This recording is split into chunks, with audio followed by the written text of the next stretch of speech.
నమస్తే, welcome to quick news AP. పార్వతీపురంలో జరుగు ఎన్డీఏ ఎన్నికల ప్రచార సభలో గడ్కరీ ప్రసంగించారు. ఎన్డీఏ కూటమి అరకు పార్లమెంటు ఉమ్మడి అభ్యర్థిని కొత్తపల్లి గీత, పార్వతీపురం అసెంబ్లీ ఉమ్మడి అభ్యర్థి బోనెల విజయచంద్ గెలుపుకు మద్దతుగా ఎన్నికల ప్రచారం. గడ్కరీ మాట్లాడుతూ రైతుల కోసం ప్రధానమంత్రి మోదీ ఎన్నో అవకాశాలు కల్పించారు. పేదరికానికి కారణం పనికిరాని ఆర్థిక సంస్కరణ కారణంగా గత ప్రభుత్వంలో ఇబ్బందులు పడ్డాం.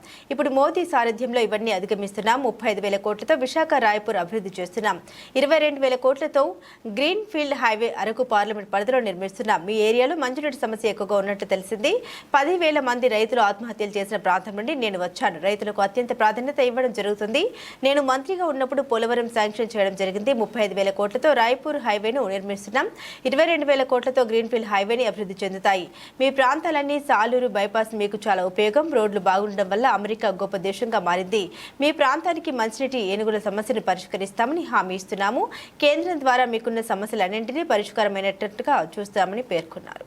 నరేంద్ర మోడీ గారు రాష్ట్రంలో ఇక్కడ కూటమి అభ్యర్థిగా కూటమి లీడ్ చేస్తున్న చంద్రబాబు నాయుడు గారు ముఖ్యమంత్రి కావాలి కాబట్టి నేను సైతం వ్యతిరేక ఓటు చేయాలని ముందుకొచ్చిన పవన్ కళ్యాణ్ గారు ఇచ్చిన పిలుపు మేరకు మనందరం కూడా ఈ రోజు వ్యతిరేక ఓటు చేయనివ్వకుండా మనందరం కూడా కమలం గుర్తుకు ఓటేసి మనం మన బిడ్డల భవిష్యత్తు కోసం ఈ చారిత్రాత్మక కూటమి ఏర్పడింది కాబట్టి మనం అందరం కూడా కమలం గుర్తుకు ఓటేసి అలాగే ఇక్కడ ఎమ్మెల్యే అభ్యర్థిగా ఉన్న విజయచంద్ర గారిని సైకిల్ గుర్తుపై ఓటేసి గెలిపించాలని మనకు రావాల్సిన సంక్షేమం అభివృద్ధి జోడెత్తులుగా ముందుకు సాగాలని చెప్పి మీరందరూ మమ్మల్ని ఆశీర్వదించాలని కోరుకుంటూ ఈ రోజు ముఖ్య అతిథి ప్రసంగించబోతున్నారు కాబట్టి దయచేసి మీరందరూ కూర్చొని ఆయన ఏం చెప్తారో విని మీరందరూ కూడా ఇంటికెళ్ళి మీ పిల్లలకు కూడా తెలియజేయాలని చెప్పి మీ ఊర్లో ప్రతి ఒక్కరికి తెలియజేయాలని చెప్పి కోరుకుంటూ మీ అందరికీ మరోసారి హృదయపూర్వక ధన్యవాదాలు తెలియజేస్తున్నాను.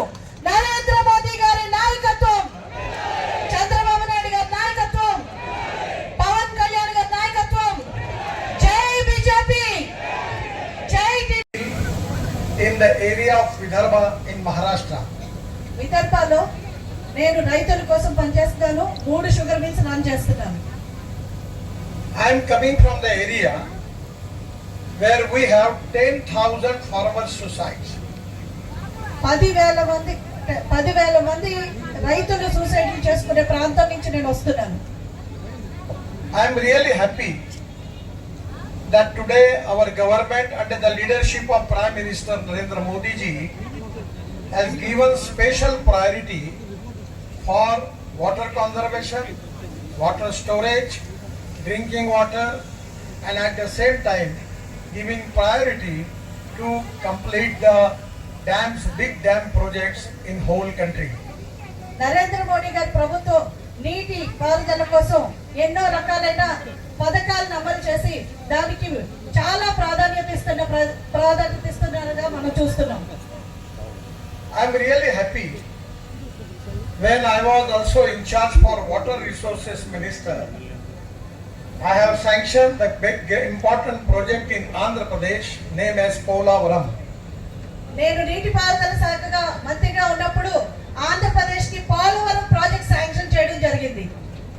Actually the project cost was 60,000 crore and 4 times I visit on the site of Polavaram when Chandrababu was the chief minister of Andhra Pradesh.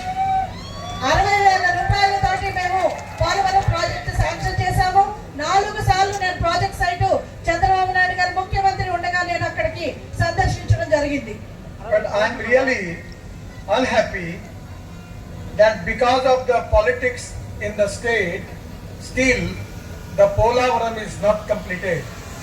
రాజకీయాల కారణంగా ఈ రోజుకి పోలవరం పూర్తి కాకపోవడం నాకు చాలా బాధనిస్తుంది. Actually at that time the 1,300 TMC of water in Godavari is going to the sea. It is a wastage. At that time I planned 3 schemes and that scheme was taking water of Godavari into Krishna into Pennar and Pennar into Kaveri and taking tail end of Tamil Nadu, we can resolve the water problem in the whole South India. ఆ రోజు మేము 1300 TMC నీరు సముద్రంలో కలిసిపోతుందని చెప్పి 3 ప్రాజెక్టులు మేము దానికి sanction చేశాము. గోదావరి నీరు కృష్ణాలోకి